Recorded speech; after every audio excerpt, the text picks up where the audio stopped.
आकिब जावेद ने शाहीन शाह अफरीदी को डिफेंड किया है उनके टेस्ट क्रिकेट ना खेलने पर। यह बात थोड़ी अजीब है क्योंकि शाहीन शाह अफरीदी को साउथ अफ्रीका में 2 टेस्ट मैच नहीं खिलाए गए।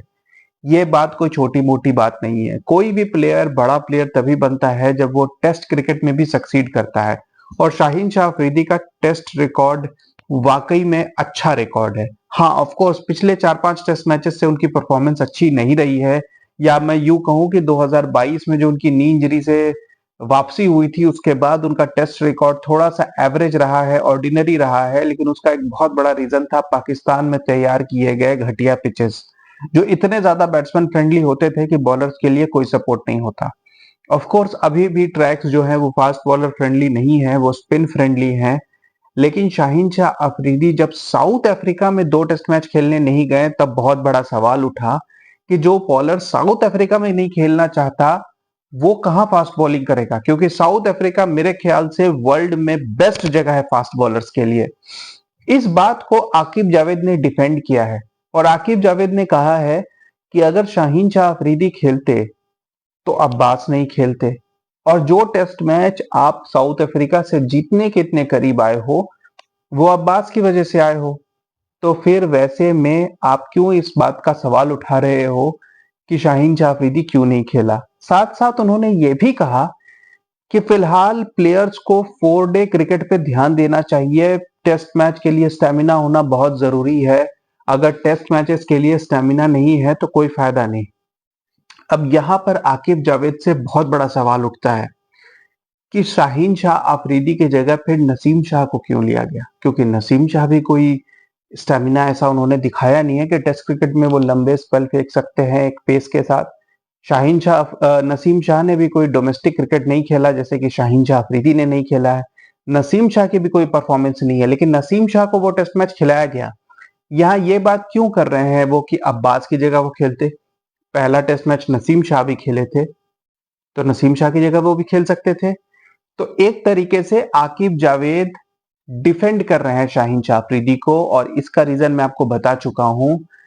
लाहौर कलंदर्स में आकिब जावेद शाहीन शाह अफरीदी के कोच थे, हेड कोच थे, और वो हमेशा बाबर के खिलाफ बयानबाजी करते थे।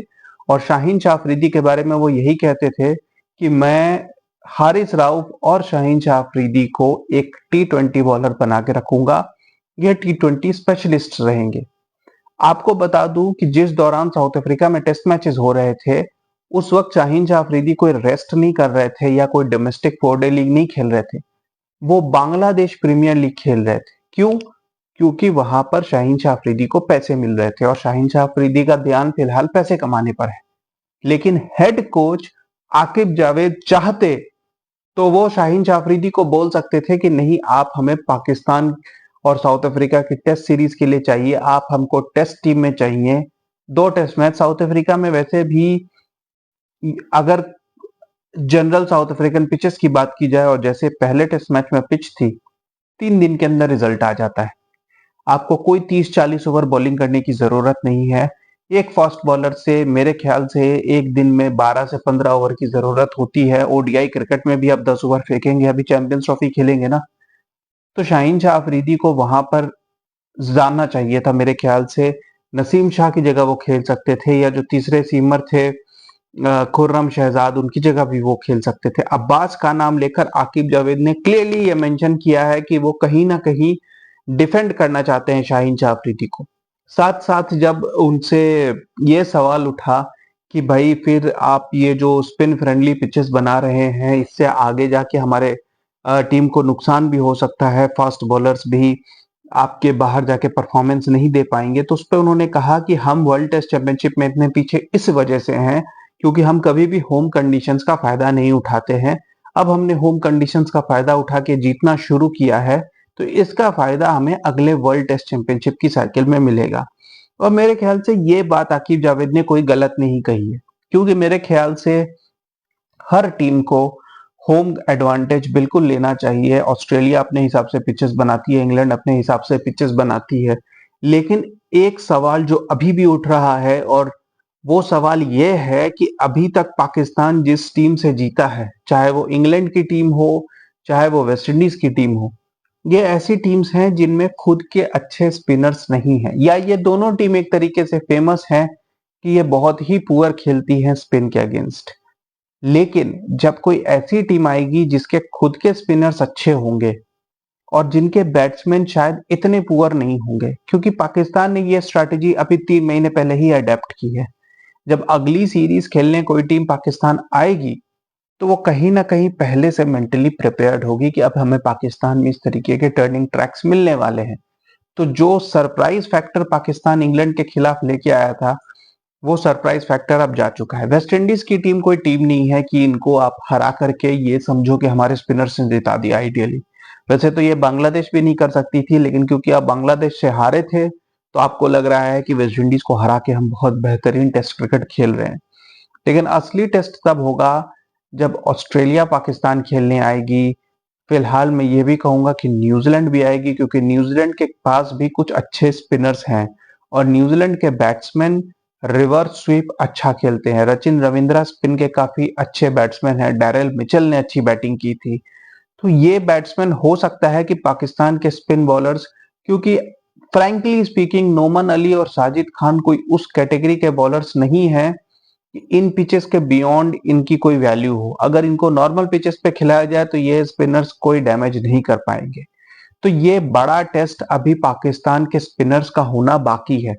साथ ही साथ इन टेस्ट मैचेस में हमने ये भी देखा कि पाकिस्तान की बैटिंग भी बुरी तरीके से फ्लॉप हो रही थी।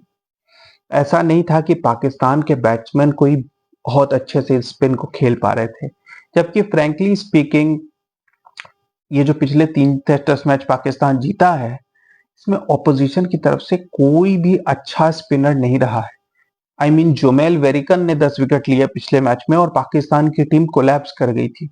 109 पे 3 से वो 157 ऑल आउट हो गई थी।